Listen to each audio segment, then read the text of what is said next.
How to get the new Messenger update? Let's begin. First, open the Google Play Store on your device. Next, type Messenger in the search bar and click on the correct search result to open the Messenger app page. If there is an update available, you will see an update button. Tap on it to download the latest version. However, if you see an open button instead, that means your app is already up to date. Once the update is done, hit open to launch Messenger with the latest feature. If you are still not seeing new features like Meta AI, try uninstalling and reinstalling the Messenger app. Go back to your home screen. Press and hold the Messenger app icon and select the recycle bin icon and confirm the deletion.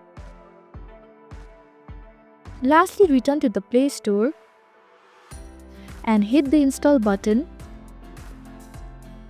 Once reinstalled, open the app to see if the latest features are now available. If you still can't access the newest update, it may be because they haven't been updated in your country yet. In that case, you will need to wait a bit longer until they are available. That's it. I hope this video helped.